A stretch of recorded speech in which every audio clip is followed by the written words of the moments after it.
Hello, friend. Welcome to Romans chapter 10, day 4. Today's passage is, it's sad, but absolutely breathtaking, absolutely a stunning picture of God's heart. So let's read and we'll talk about it a bit. Romans chapter 10, verse 18. But I ask, have they not heard? Indeed they have, for their voice has gone out to all the earth and their words to the ends of the world. But I ask, did Israel not understand? First, Moses says, I will make you jealous of those who are not a nation. With a foolish nation I will make you angry. Then Isaiah is so bold as to say, I have been found by those who did not seek me. I have shown myself to those who did not ask for me. But of Israel, he says, all day long I have held out my hands to a disobedient and contrary people. All right, friend. Well, obviously, today is a continuation from yesterday. And what did we see yesterday? Paul almost gave like a formula or laid out the process for how someone would believe in the good news of Jesus Christ. First, a messenger is sent. That messenger preaches, announces the good news of God's love and God's way of salvation. And the people hear, and then they believe. So that was his process or his formula. And what did we see, though? His main point was to show that the first century Jews, his kinsmen, have not obeyed the gospel. They've not followed the good news. And so here he continues, and he's using this fictitious dialogue, this question and answer format of a dialogue. And I love it. I mean, this is part of inductive study, right? We're curious and we ask questions. Look here, Paul asks the questions for us and he even answers them. So he makes it pretty easy for us to understand today. Question number 1 is verse 18. Paul asks, have they not heard? And they seems to be the Jews, his kinsmen of the first century the first century Jews. Have they not heard? The answer, indeed they have. And he uses the citation from Psalm 19:4, and he says, look, this message, it's gone to the ends of the world. It's gone to all the earth, to the ends of the world. So Paul talks about the good news of the gospel going forth similarly as to how the heavens declare the glory of God. If we go back to Psalm 19, that's how it begins. Oh, the heavens declare the glory of God. I mean, their voice speaks to all the earth, right? And so he's using that in a similar way. The creation, the heavens, that's a general revelation of God. The gospel message, this good news of message of Jesus himself, here's a special revelation of God. But the voice goes out just the same. Voice here is a speech that is distinguishable by the speaker, of a particular language. And the voice going out, all right, so it's, I love that the speech is distinguishable. It is understandable, right? And it goes out. It has gone out. And this gone out means to circulate, to become widely known and passed on. So here's the case. This is what it looked like for the good news message of Jesus Christ. This message has circulated. It has gone out. It has become widely known and even passed on. This was the role of the disciples, right? Jesus gave them this assignment. A couple of the cross references, Mark chapter 16:15. Jesus said this, go into all the world and proclaim the gospel to the whole creation. And he says something similar in Matthew 24:14. All right, so where was I? Oh, question number 1, have they not heard? The answer is indeed they have. This message, the good news message of Jesus, has gone out into all the earth. And it's obvious that the people of Israel, the Jews of the first century, would be familiar with it. They've heard it.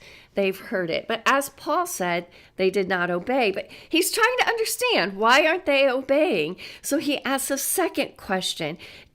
This was verse 19. Did Israel not understand? Did Israel not understand? It's as if he's asking, he said, okay, here's the formula, here's the process by which someone will believe. The messenger goes out, the good news is preached, someone hears and they believe. And so he's asking, what happened? What went wrong? Did they not understand? And again, he answers it. He answers it once again by citing some Old Testament scripture. I mean, doesn't Paul know his Old Testament scripture? Seriously, from Paul, we just gained this deep, rich theology because Paul helps us put together the Old Testament with the New Testament, put together the Old Testament with Jesus. Paul helps us to see that, look, the God of the Old Testament is the very same God of the New Testament. He has the same heart. And boy, does that shine forth here as he answers the second question. Did Israel not understand? He's saying, look, Israel should have known from the prophecy that the Gentiles would eventually believe.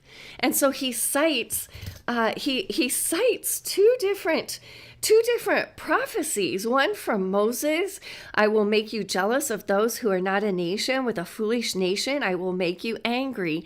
And he also cites Isaiah. This is from Isaiah 65:1. Oh, I have been found by those who did not seek me. I have shown myself to those who did not ask for me. Israel should have known. God told them all the way back at the time of Moses. God told them through Isaiah that the Gentiles would come to believe in him. Even when God called the people of Israel, he called them. We saw this in our study of Exodus. He called them to be this kingdom of priests that all might know him, that the people of Israel would make Yahweh's name great and make him known. All right, so this is nothing new. They should have known. They should have understood. But what happened? They were jealous. They became jealous. You know what that means? They wanted exclusivity. They wanted to be God's alone, and that was it. To make jealous is to cause to be desirous or zealous for exclusivity in a relationship. All right, but that was not God's heart. That doesn't go along with God's heart of love and compassion and grace and mercy for all people.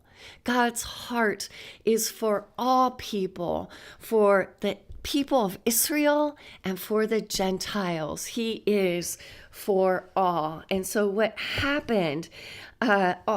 They refused to go along with God. They were disobedient, meaning that they refused to go along with, they refused to follow him, and they become contrary, he says. That's this last verse here, cited from Isaiah 65:2. Contrary, to contradict, to antagonize heavily, to be to the point of complete opposition. So they are just butting heads with God and God's ways, that God would also include the Gentiles. Paul is painting a picture of what is happening here in the midst of the first century Jewish people. And it's sad. It's sad because, this verse, when I first read the passage today, I landed and it just brought tears to my eyes. But of Israel, God says, all day long I have held out my hands to a disobedient and contrary people. And friends, I can put myself right there. Carmen can be known as a contrary and disobedient person. So I can put myself right there. And God has his hands out to us, waiting and waiting and waiting. All right, so that's the main point for today's passage, I believe, is that Israel heard. They should have understood God's heart, but they chose not to go with him. They chose not to follow him and his ways. And in the process, they became contrary. They butted heads with God himself and his way, refusing to obey, refusing to believe in this good news that God is extending to them. And that is the sad piece. Friends, but there's also a breathtaking piece. We see the heart of God. And I tell you, I looked up a lot of cross references today. I went directly to this citation found in Isaiah, because we see Isaiah 65:1 is, that's quoted in verse 20, and then Isaiah 65:2 is quoted in verse 21 of today's passage. So listen to this. Here's Isaiah 65:1. Now remember, Isaiah is speaking for God. So this is God speaking, and God says, I was ready to be sought by those who did not ask for me. I was ready to be found by those who did not seek me. I said, here I am, to a nation that was not called by my name. He's speaking of the Gentiles here. And he's saying, I was ready to be found by them, and I'm calling to them, here I am. And isn't that what he did through Jesus? He was ready to be found, and he called out through Jesus, here I am. But verse 2, I also spread out my hands all the day to a rebellious people who walk in a way that is not good, following their own devices. This is what Paul is talking about. The Jews of the first century are following their own way. They're following these laws. Partly, it was the God's laws that was established, but they have added on to it. They've made it a religion. It's no longer about the heart. Friend, what do we learn about God and God's heart from Paul today? This is what is breathtaking. Oh, he says, look, I was ready to be sought by those who did not ask for me. I was ready to be found by those who did not seek me. Here I am, he cries. And he says, all the day long I hold out my hands to this rebellious people. Oh, friend, we can put our own name here, really. I was ready to be sought by Carmen. I was ready to be found by her. I said, here I am, Carmen, here I am. All the day long, I hold out my hands to her. Oh, friend, try that.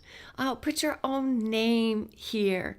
Recognize God's heart of love and compassion and mercy and grace for you, and then for all people. Oh, his heart is breathtaking. Oh, let's follow after him. Let's go with him. Let's go with Jesus. All we have to do is say, "Here I am, Lord. Here I am."